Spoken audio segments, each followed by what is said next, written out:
all right. What's up? What's up, everybody? What's going on? Okay, let's just do some checking really quick before we start. I hope I'm coming to you loud and clear. Again, it's Thursday night, as promised, 8:30. Told you I'd be live to do this portion of the podcast and to leave it for you guys. I want to say thank you for those of you who shared last week, who joined us in the podcast, who sent me messages, who left comment. I was surprised to see so many people was feeling the same way as I was. But to my surprise, I was like, "Oh my God, I thought I was the only one." But hey, I guess not. I guess not. For some reason, guys, listen. Sorry if you see my face is very greasy, it's sweaty. I have this brand new light right here, and I don't know why they are giving so much heat, so much heat. Oh my God! Even though when I dim the light, I bring it down and try to make it uh, as soft as possible. It's just giving a lot of heat. But anyway, I will adjust it. I will fix it, and but we got to continue with what we are doing again. So this podcast is mainly gonna be on my YouTube channel, which is Johnny E channel. Okay, like I showed you last week. But the first three episode, we wanted to make the first three episode part of Ovibaria, okay, because Ovibaria play a big role in what we're doing. So we wanted to share it on the Ovibaria platform, just so we can give you guys an idea of what we're doing. And if you are interested, if you want to participate, you can always participate with us, and that way that make it easier, that make it so much better for those of you who are interested. So but again, it's only the first three episode. Now how this work, okay, this is just like a podcast, but what we do, we record it live, right? Recording it live give you an opportunity to be part of the live audience, give you an opportunity to see how it's done. So in the middle of the show, you will see that I make a stop so I can record at least the part of the podcast what I'm going to upload as a podcast. Like usually it's about 10-15 minutes long. I try not to keep it that long, so that way you can digest it as much as possible. Again, as promised, next week we're gonna have guests. Next week, we're gonna have people coming in to talk about a very interesting subject, which is healthcare and insurance. So I'm hoping you're present. I'm hoping you'll be here. I'm hoping you're gonna be part of the conversation, and I'm hoping the information we're about to put out is going to help you. Okay, that's my biggest hope, because everything we do on this platform, we're trying to do it so we can help our audience, so we can help our community, to give you guys an opportunity to share with you what we know, what we do, and how we do it. So for me, it was very important to bring other people on to explain to you different things, different aspects of what we do, so they can share with you and share with the audience. Okay, so that's the priority. All right, so now if you have a comment, okay, or if you have a questions and you leave a questions under the live, I'll see the comment, I'll see the questions. This is the pre-show. I'll be able to answer it for you, okay, during the pre-show. All right. However, when we're in the middle of the podcast, if I don't answer you, it's just because I'm recording, okay. And then when the sessions finish, the recording session finish, I'll be able to do a Q&A portion, and I'll be able to answer your questions. And after that, we'll end this live stream, because usually on Thursday night, we also have a regular show on Over Barrier, which is at 9 o'clock, that we had to take a pause from so we can make sure we finish this project, so we can at least make sure we got the first season of this podcast to go through. Now, one of the questions we received last week, somebody was asking me about the music. Let me let you hear it. Okay, so you were asking me. I forgot the name of the person who asked the questions. They were asking, where do I find the music? And so there's multiple way you can find music for your show, for your podcast, or music that you're not gonna get a copyright from it. Um, for me, I use Epidemic Sound. Okay, if you need a link, I can put a link there for you. You can use, but I also use YouTube Music, because they have some music. That this particular song you're listening is coming from YouTube Music. I use it because the majority of the podcast, well, shoot, this podcast gonna reside on YouTube Music. So I think it was only appropriate to use it. That would minimize, the risk of me getting a copyright or something from it. Okay, so that was the reason why I use it, because it's easier. So why get something else when I can get something else easier for you, for me, to make sure everything goes smooth, to make sure everything work right. Now, other questions I got, people was asking question about cameras, were asking question about lighting. How do I get it to be so clear? Okay, those I will answer those questions as we building more episode. I'm gonna bring to you what software I use. I bring to you what camera I use, what light I use. How do I make this possible? I will bring all of those. I will even invite the people who make the software, the people who's in who make the cameras, or work with those people who work on the camera system, the lighting, so they we can have a conversation and they can tell you exactly what they use, why they use it, and why is it beneficial for you to use it. Okay. All right. So that is that. Okay. So now we're gonna start with that. Let me mark this really quick. Okay. Let me just mark it podcast.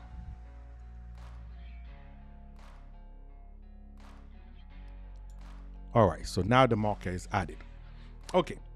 All right. Welcome to the podcast. My name is Johnny E. It's another pleasure to have you with me this afternoon to talk and just have a conversation.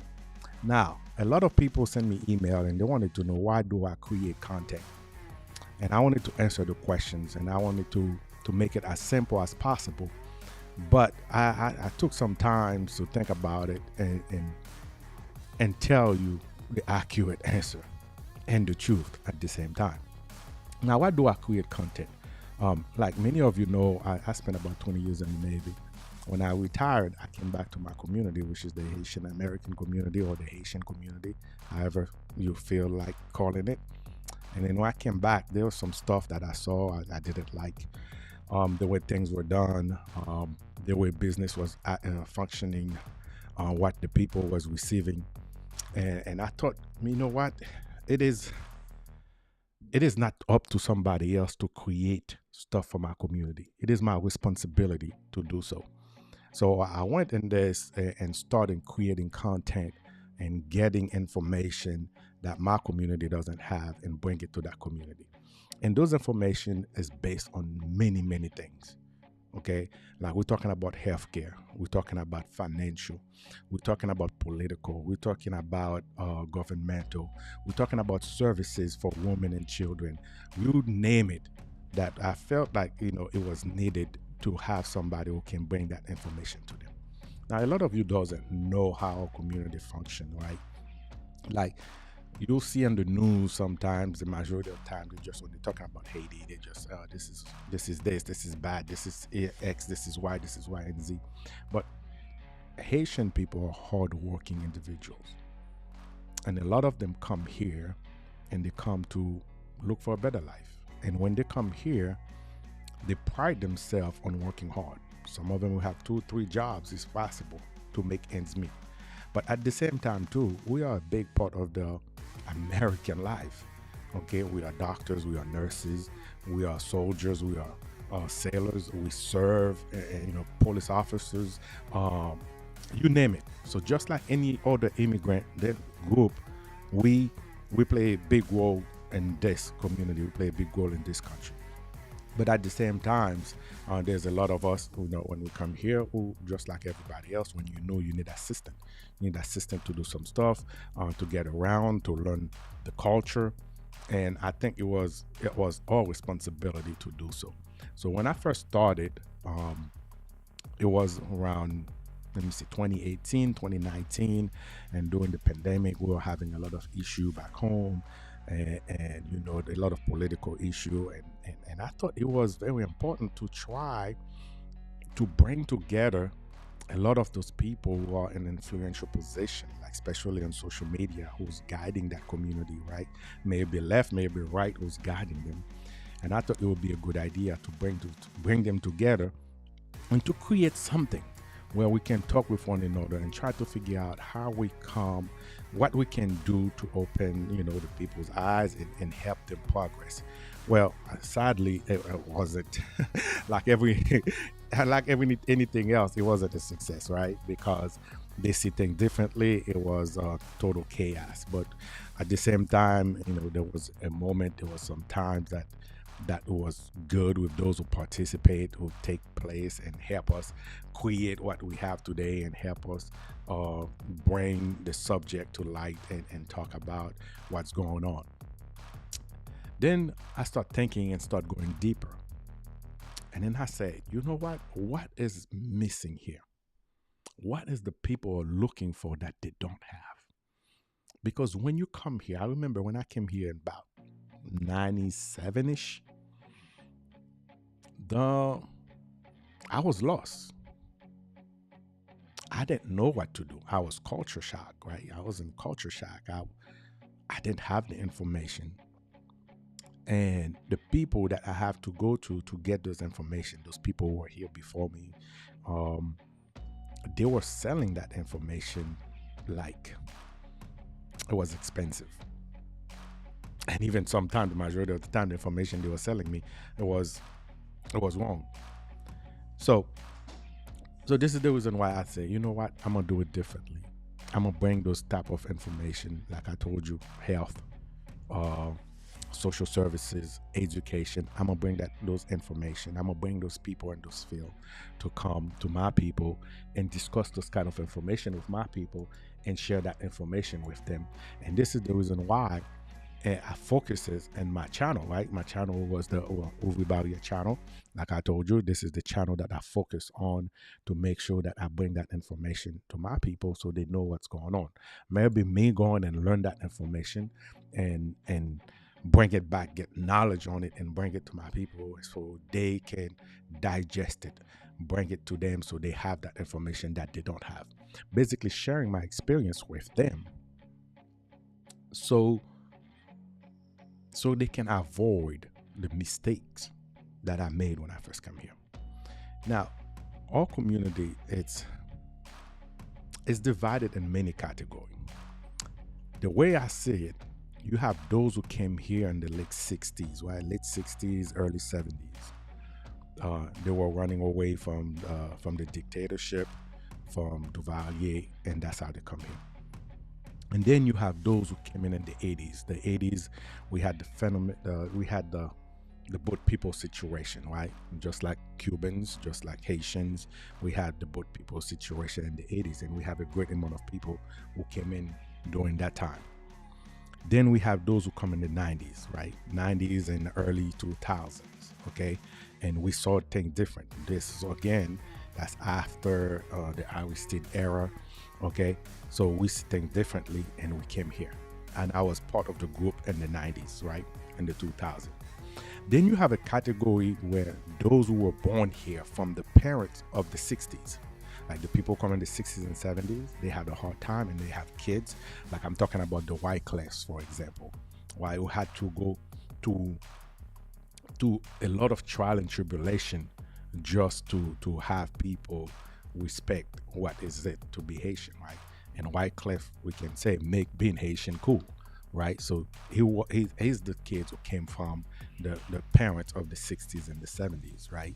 Who came here during that time, had to grow up here or who were born here, it doesn't matter, but who had to suffer, okay, a lot, okay? And he was one of the people who was able to make being Haitian cool, okay? And they had to work hard. During that time, there was a group of people, things were so hard, who will not identify themselves as Haitian. They will identify themselves as any other category except Haitian because of bullying, because of the situation they were going through back in the 80s. Then you have the the Gen Z kids of the Gen X Haitian parent.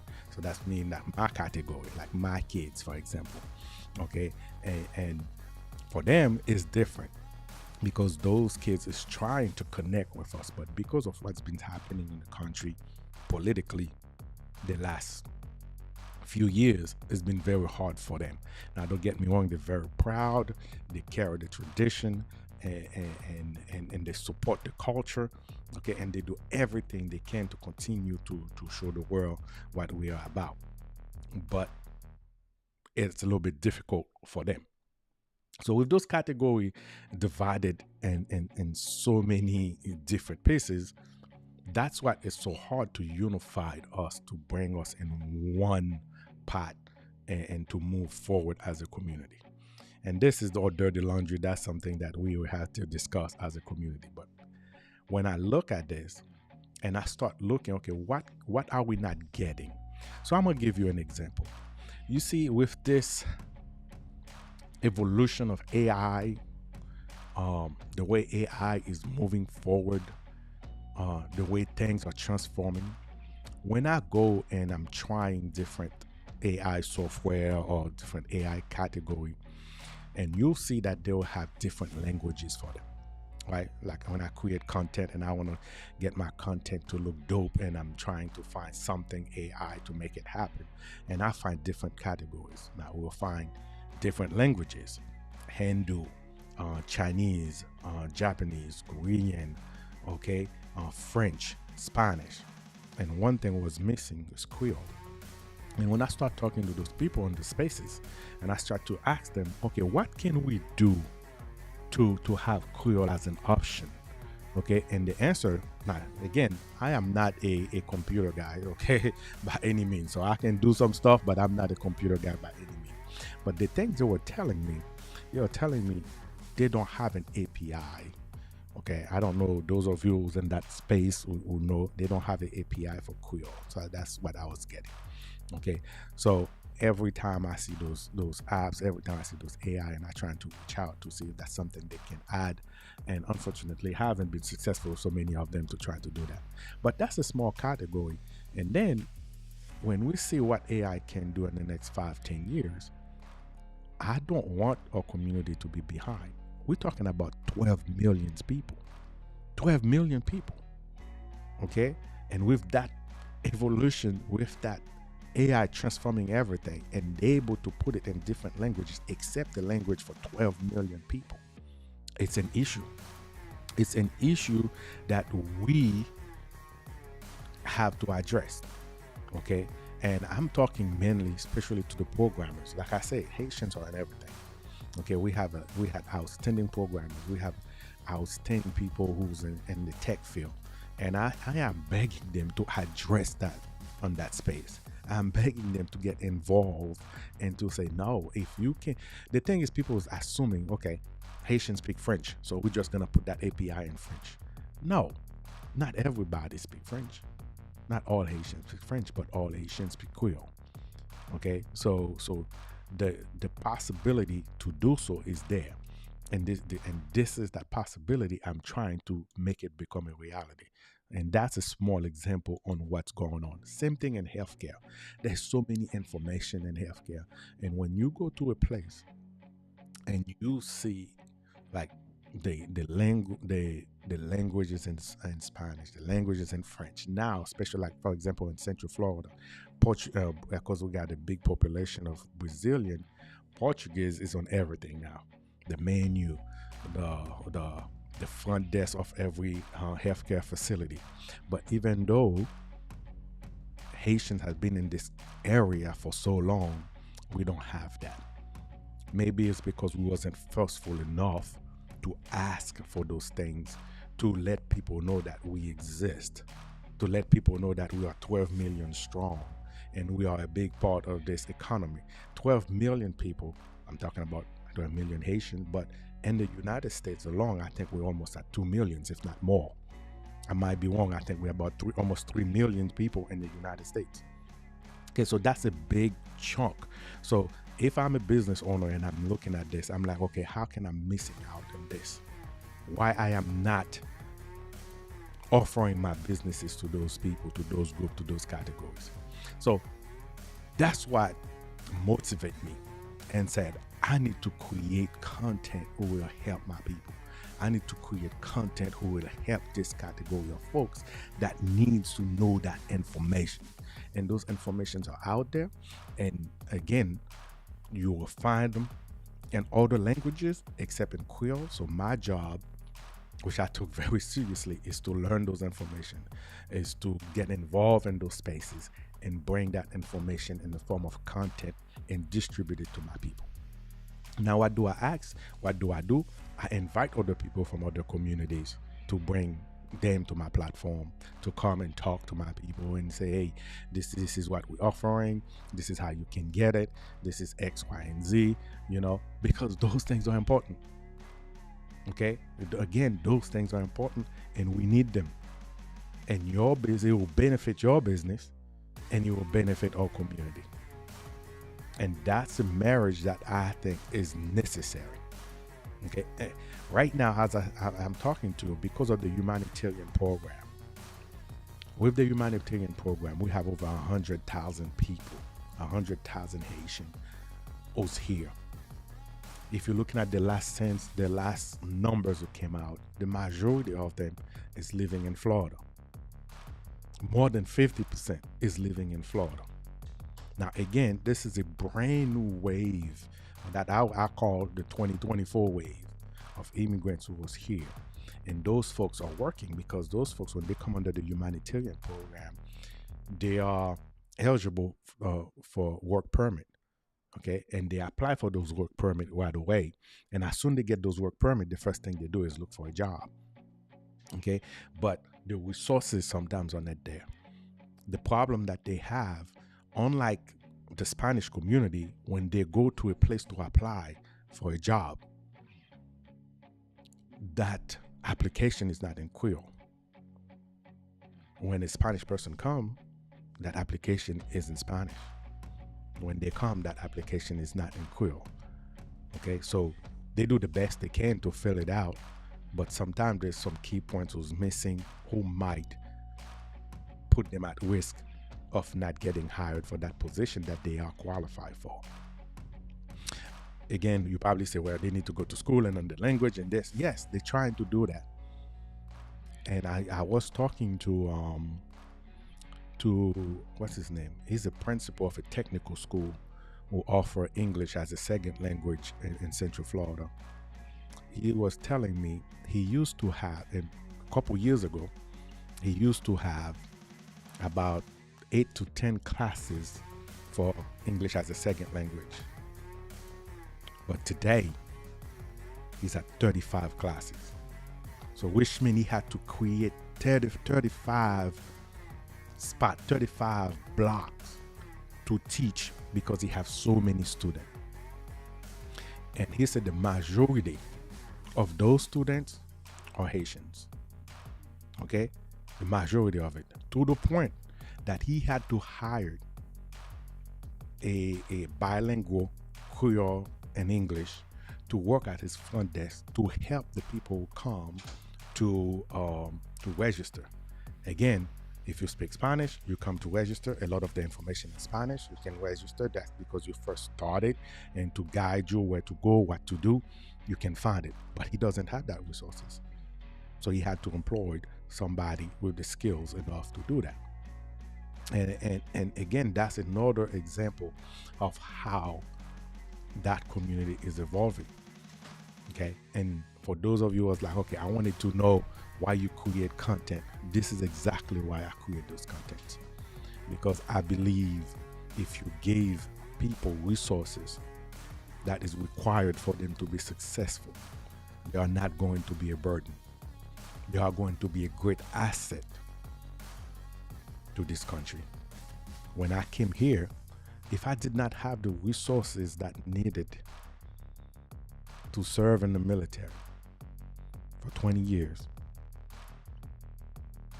and become an asset to this country, it would have been another story. It would have been a total different story. But to be able to get those resources, I had to go look for them myself. Okay? And you probably say, well, why don't those people who came do the same thing as you? Why don't they go look for it themselves? It's hard. It's hard. The difference is I was lucky enough to have my mother here. I was lucky enough to have a roof over my head. I was lucky enough to have a place to stay. while I've learned the system and figure out what to do. Many doesn't have that opportunity. Many are older. Okay, I came here, I was in my 20s. Many are coming like in the 40s and the 50s. That time frame, they don't have that time frame. They don't have that luxury of having a family member there. Matter of fact, sometimes it's just a friend, sometimes it's just a total complete stranger with the goodness of the heart will give them a place to stay temporarily, maybe 2 3 months, so they can figure out how to get a job, so they can figure out how to be on their own. Okay, so because of that, people like me have to create things and bring those information to them at a rapid pace, to the point like they can get it as fast as possible so they can make a decision, so they can become better citizens, so they can become an asset and not a liability. And I'm telling you, they had no plans to be a liability. They work hard, they're good parents, they very family oriented.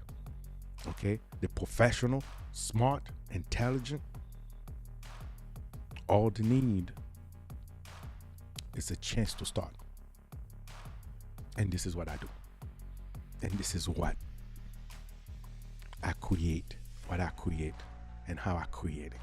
This is what get me up in the morning when I feel like, you know what, maybe I need to give up because this is not taking traction. I don't think it's moving fast enough. Then I realize it takes time for good news to make it to. It takes time for great information to pass through the right channels. It takes a long time for the people who need the information to receive that information and to process that information and to share that information, to use word of mouth. So it's going to take a long time to make that happen, but it's okay because I know what I'm creating, the stuff I'm doing, my why is what keeping things moving forward. So in this channel, when you see I'm coming and I'm creating those content in the Johnny Eliason channel or the Johnny E channel, wherever you're looking at me, okay, I'm creating content and I'm communicating with different organizations, different businesses, different asset. I'm collecting data. I'm collecting information. I am bringing it, I'm processing it, and then I'm bringing it to my people too, so they can have it, so they can use it, because I believe in them.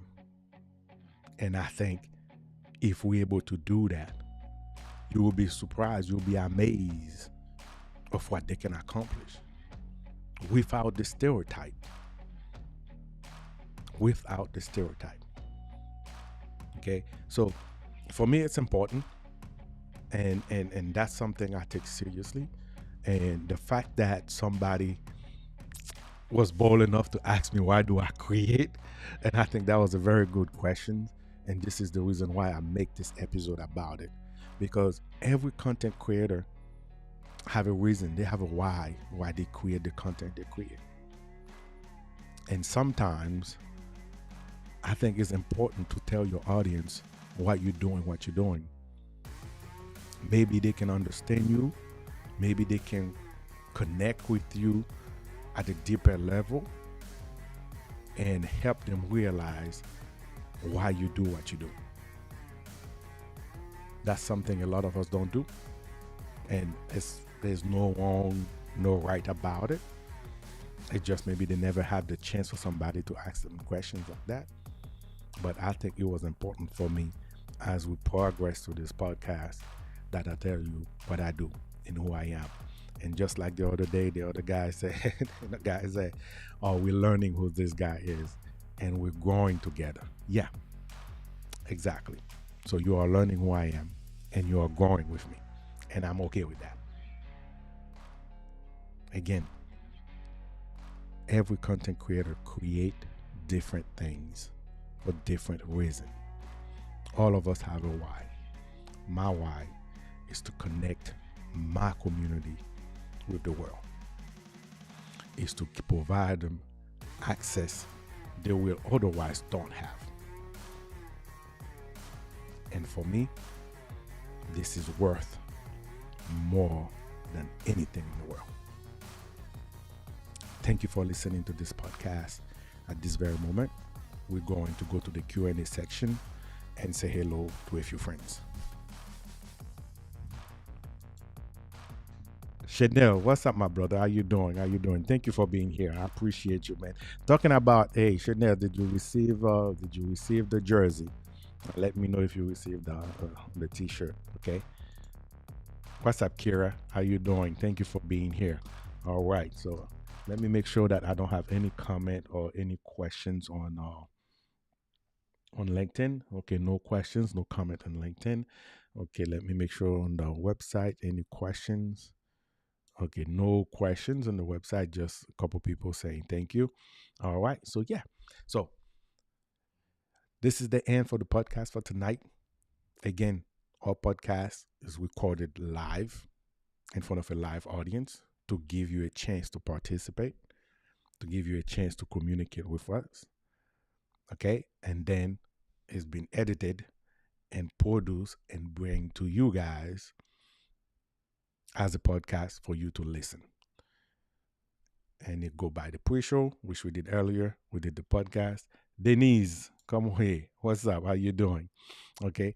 And then we bring the after show, which is the Q&A portion, so we can continue. And immediately after the podcast, again at 9 o'clock, we have a Creole show. The Creole show is on the Ovry Barrier channel, which when I end this, I'm immediately going to go to the Ovry Barrier channel so we can sit down and talk. Again, thank you so much for being here tonight, for listening to this podcast. We'll see you next Thursday. And next Thursday, I believe we're going to have a guest with us, and you don't want to miss that. Okay? All right, guys. Good night. Ovry Barrier, I'll see you in about 5 minutes in the Ovry Barrier channel. Hang tight.